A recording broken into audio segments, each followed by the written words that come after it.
It is exactly 11:04. This is the mid-morning show with me, Julie Ali. A very, very good morning. Assalamu alaikum. And welcome to the show. Lots of interesting interviews lined up for you today. And we're going to jump right in with a very important interview. And that is an issue around dementia awareness. Our guest is Karen Borochowitz, and we are looking at breaking the silence around dementia. A very good morning to you, Karen. Welcome to the program. Wonderful to have you on the show after, I think, about a year. Absolutely. And thank you so much for the invite, Julie. Lovely to see you. And good morning Likewise. to your listeners too. And viewers, because this is online as well. So Oh, viewers, right. yep, Okay. viewers and listeners. So Thank there is a story behind, there's a backstory to our interview today. you. Sure. And obviously that backstory involves you because you are the founder of Dementia South Africa. And along with a group of other professionals and community workers way back in 2005, your first-hand experience, and that's where the backstory comes in, doesn't it? And this was through Mhm. your mom's illness. This has led you to create this organization. Are we as a community or society kind of shying away from the issue of dementia, trying to address it simply because we're embarrassed, perhaps of the stigma, perhaps because we believe it reflects on us as a family unit? Welcome, and over to you. Thanks, Julie. Absolutely. The stigma is huge when it comes to dementia. And the problem is that because it's intrinsically attached to the loss of self. That's the progression of the illness. When somebody first starts to manifest the disease, they slowly, over time, as a progressive Can't hear. degenerative illness, slowly lose themselves. So, I think that it is that loss of self that has so much, so much stigma attached to it. And I think also, we all believe that as we get older, so our memories, have to decline. That's just inevitable. Whereas in fact, it's not like that. And many times when we start to manifest signs of deterioration in our brains and memory, we automatically think, oh, this is just par for the course. Old people, this is what it is. The tables are turned because my mother was 62 when she was diagnosed. And so it was that she lived for 21 years with the disease until she was 83 and she finally passed away. And I say finally because it was one very, very, very long and very sad journey. But I think that at the end of the day, she was at peace. And I think that what people must know is that any change in memory is not normal at any age. And the greatest risk factor to memory challenges is age. So the older we get, the more difficult it becomes for us to remember things, but we slow down. It doesn't mean that we don't remember at all, and that is the challenge. So, Karen, in your experience, what are the biggest challenges you believe faces people living with dementia today? Let's not forget the caregivers in the equation as well, because it's really a two-way street. And I know of a couple of families where there's this early onset of dementia, and I know that already the family members are giving up. They just can't any longer. And this could be due to the fact that they're not sufficiently educated about the disease. That's absolutely spot on, Julian. I think the thing that we must remember about dementia is that it's a family disease. It doesn't affect just the person with, that has been diagnosed. So there's two points that I'd like to make in your comment. Is that firstly, um, it's always important to get a diagnosis. People often say, well, you know what, we know that, it's memory loss, etc., etc., but why must we get a diagnosis? What do you really want to know for? And there's very important reasons why families must know, to be firstly empowered on how to take care of them, ultimately, and with the best safety, without any risk, etc. That's the first thing. You also need to be able to get the person's affairs in order. So, for instance, there will come a time. Power of attorney does not exist in South Africa for somebody with dementia.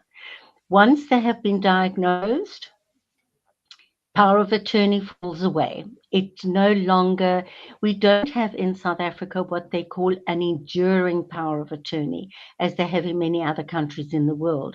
So once the person is diagnosed with dementia, the only way to possibly protect legally their assets, etc., etc., and to carry out their will is through either a curatorship, or if the estate is less than a certain amount, you are able to get some kind of assistance through the Mental Health Care Act.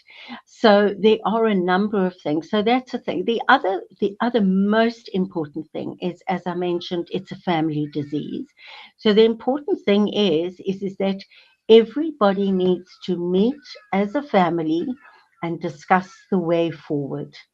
The way forward is, how are we all going to, if we need to contribute, how are we all going to do that? Where is mom going to stay, or who's she going to stay with, or where is she going to be taken up? How are we going to support this person that is taking care of mom or dad? And then work out a plan of how the family together as a unit will move forward with the disease. So, two important things that struck me as you were responding to my questions and comments is, number one, you've indicated that it's imperative that you get your loved one medically examined. So, which healthcare professional do you go to? Do you go to a geriatrician, or what other specialists do you go to assess our loved one's condition? And we do know that there are different degrees of dementia. So at that point, would they be able to tell us that mom or dad's this far gone? And we also know that it's a disease that starts, uh, it does deteriorate over time, it does worsen over time. Um, Correct. so, and then, of course, I mean, I'm throwing this out, it might sound silly or stupid, but there's no medication that one can take to stop the further deterioration of the condition. That's part one of the question. And then part two, I'm rather concerned when you talk about power of attorney. Surely this is an instance where it is needed power of attorney, or is the law protecting the person suffering from dementia because they could be exploited? So, how do you see it? Because your mom had dementia for very many years, and how did you as a family deal with the situation? Well, Julie, you've raised a number of very, very important questions. And let's touch on the first one. Where do you go to have the person with dementia tested or properly assessed? So the first port of call is your GP, or is the person's GP. The reason for this is because there is a medical history always that has to be considered. And, not all forgetfulness or problems with language or difficulty with familiar tasks, etc., are always indicative of a dementia.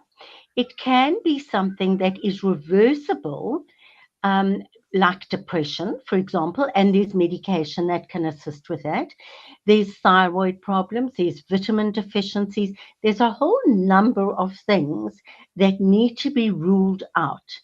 So the GP is the first because they will start the battery of tests and a very good um, understanding of what it is that you are facing on a daily basis with this person. They're repeating themselves, they keep misplacing things, etc., etc. All of that kind of history is very important.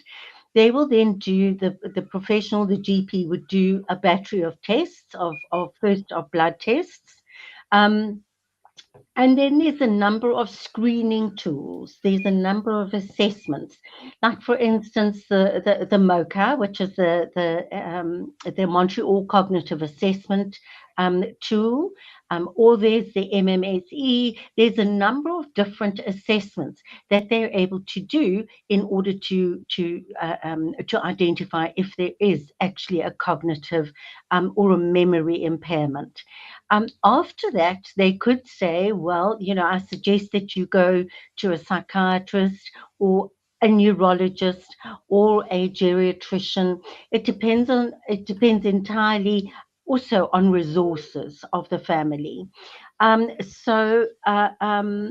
Once that has been done, then it really is for the family to start the process of education. And there is an free online training course that is offered by the University of Wiking in Tasmania. It's free, it's available online, and it is absolutely unbelievable.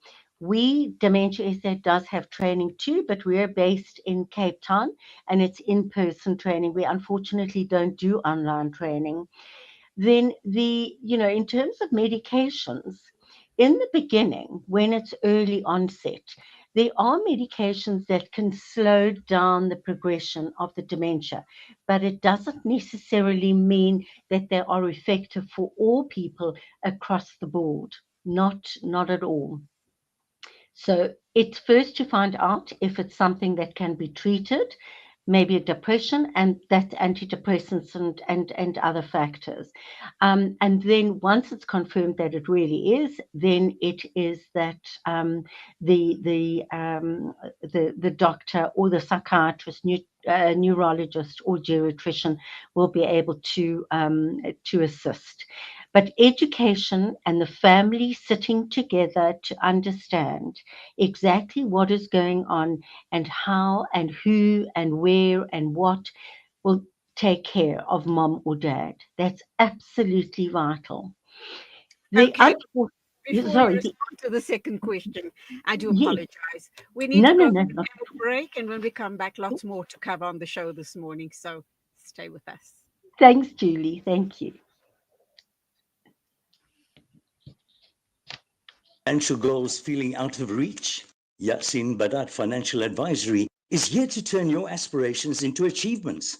Our dedicated team, armed with a history of success, is ready to guide you through the complex nature of financial and investment planning. Whether you're a seasoned investor or new to the game, our personalized solutions cater to your unique goals and risk appetite. Trust in our commitment to transparency, integrity, and excellence. Ready to unlock a world of financial freedom? Partner with us today. Call Yasin Badat Financial Advisory at +27 33346 2071 or visit www.yasinbadat.com. Yasin Badat Financial Advisory, guiding you to financial success.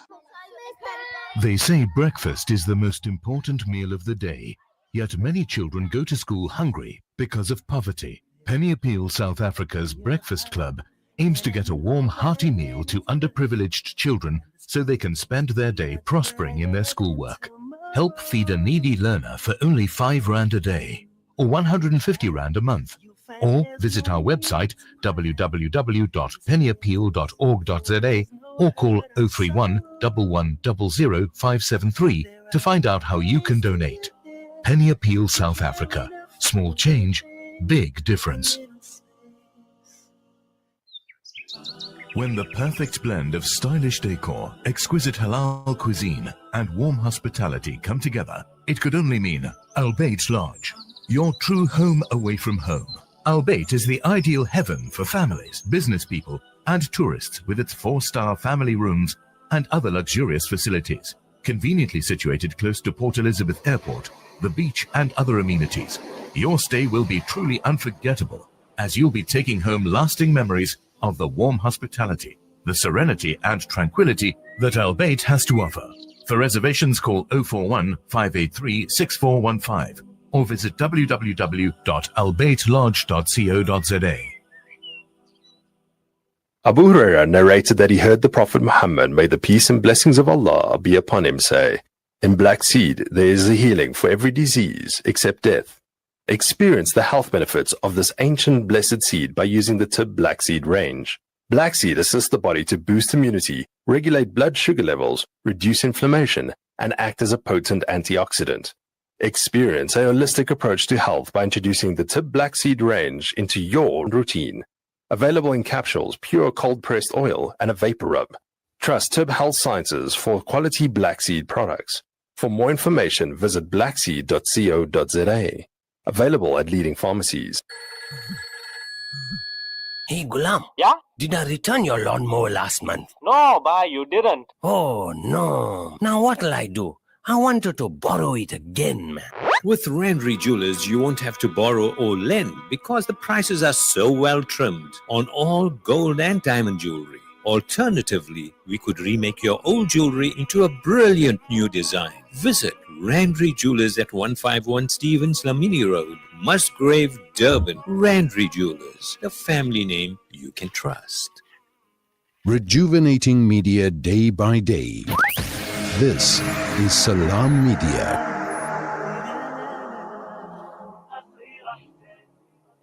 Welcome back. We've got at least another 10 minutes with Karen Borochowitz. We are talking dementia awareness and so many important questions to cover.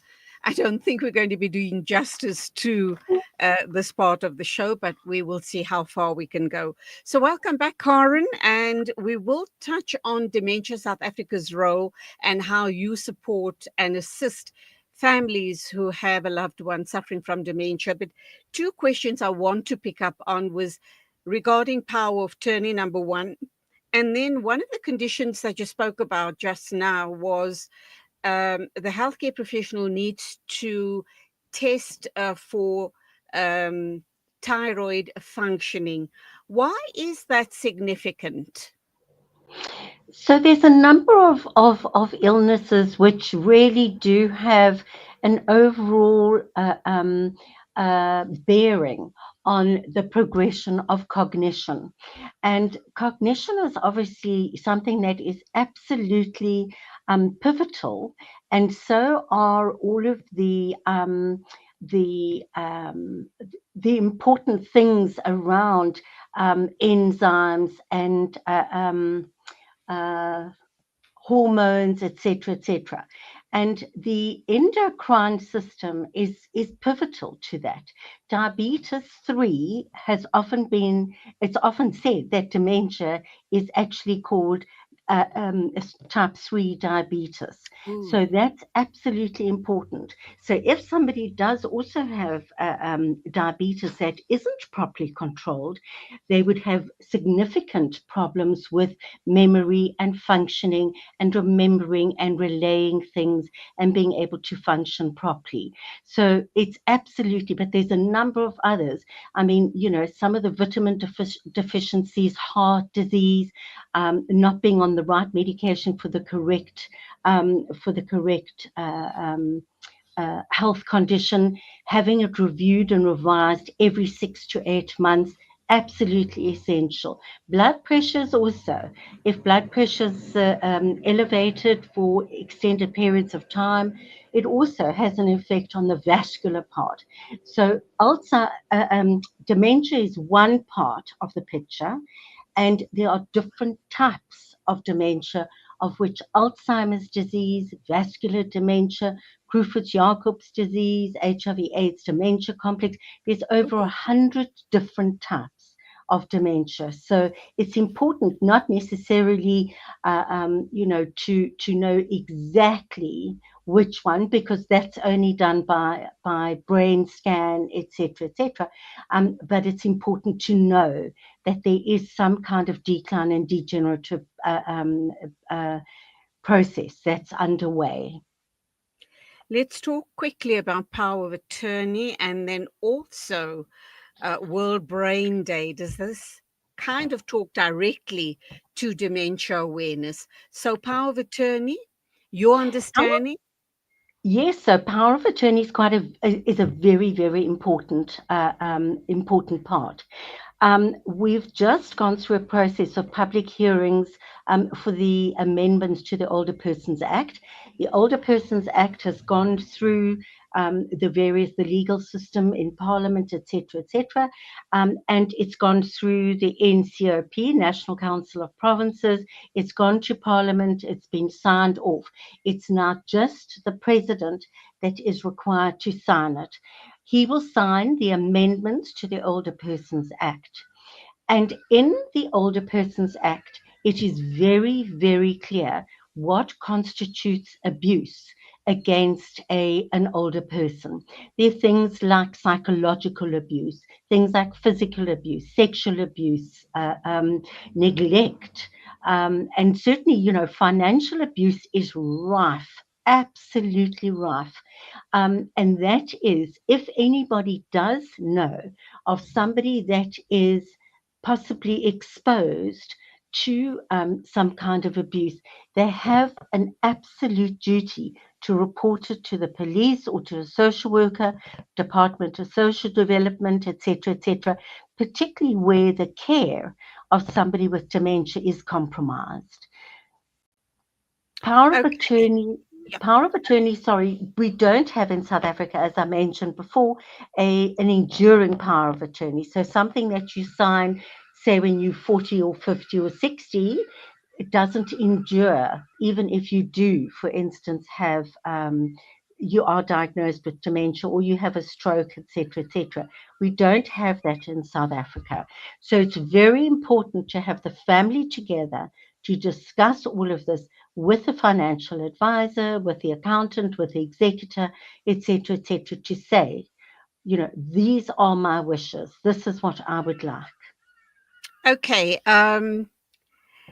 How does your organization, Dementia South Africa, work to educate underserved and also rural communities? And what about the general population? I mean, you and I are sitting and talking about the awareness of this condition. And I'm quite surprised and even shocked of how little I know about this. We often think that it's not going to touch us, it's not going to impact on our lives. I won't have a situation like that. So why should I even bother being aware of it or educating myself? What do you say to that? Well, Julie, you raise a very important point. And I think that, with so many people involved, our communities are getting smaller. We actually have to rely on each other to help, to support, to care for people around us in our community, whether it's the children, whether it's the teenagers, whether it's an older person, etc. Looking out for each other, not being engrossed and ingrained in everybody's business, but being able to observe and say, do you need help? Can I help you with this? Can I look after mom for the afternoon, etc.? Those kinds of things are absolutely and they're part of community. A well-educated community is a community that cares. And I think that we need to know that some areas and some communities have greater numbers of older people, have greater numbers of younger people. There's sometimes a multi-generational household, and that's important. How do we explain dementia to children?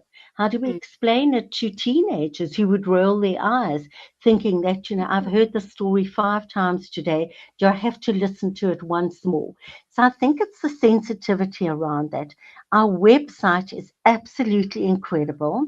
And I really would encourage schools and school programs, life orientation, etc., to take up the challenge of being able to speak to their learners about dementia, because they probably do live in a household with ma and pa.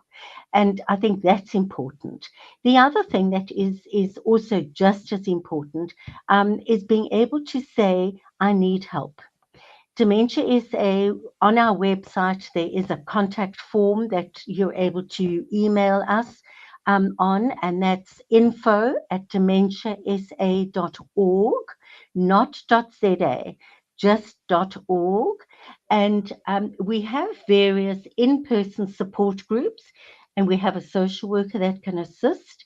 In other parts of the country, ADASA, which is the Alzheimer's Disease organization, they would be able to assist with in-person groups, but certainly an email to us and we could redirect it. We certainly are there.